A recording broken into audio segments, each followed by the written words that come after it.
Your book is going to help change so many more and already is. What advice are you feeling like you're giving those clients? Like especially in the market that we're in right now, right? Like there's a little bit of human uncertainty, maybe even more than a little bit for people in the current market. So what kind of advice are you giving your clients or your colleagues in the market right now?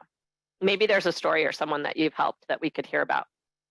Right. So we are going through a time of a lot of change, and there's so much beyond our control, right? So I think it comes back to taking steps of what you can control. And when I think of my new client, Kara, who hasn't been a client very long, but she came to us last fall and she reached out and just said, hey, I've been reading some of your content. It's resonating with me. I need help because I'm making a ton of money and I can't seem to be getting anywhere. And so it was really fascinating working with Kara. She's an artist. She sells her pieces for a lot of money, and she had incredible cash flow. And yet she was perpetually living in credit card debt. And so by taking her through a process of understanding what she has, what she owes, and then her cash flow, it became very apparent that she was spending a lot of money on luxury goods.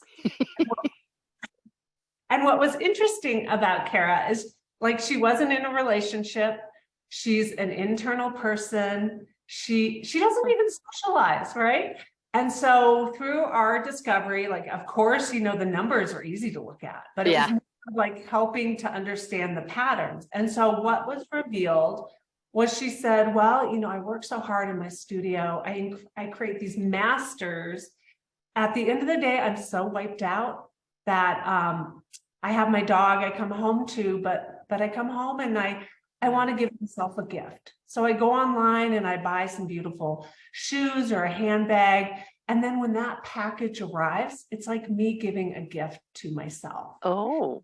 And I thought, like, okay, like that makes sense.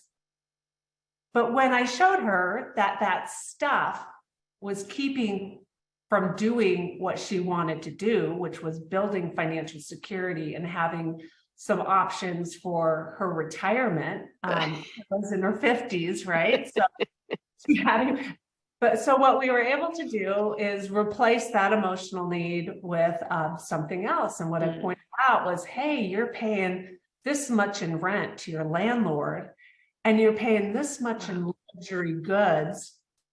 How about we take the combination of those and maybe spend about 60 to 70% of that cash flow, and instead you buy this space for your own studio.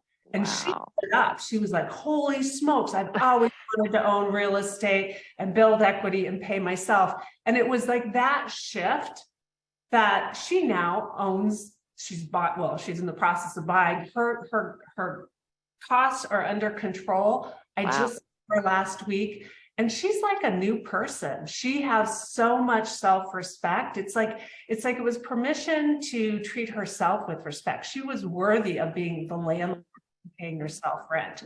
She now realizes this investment she's making in her is going to be an investment that forever pays her back.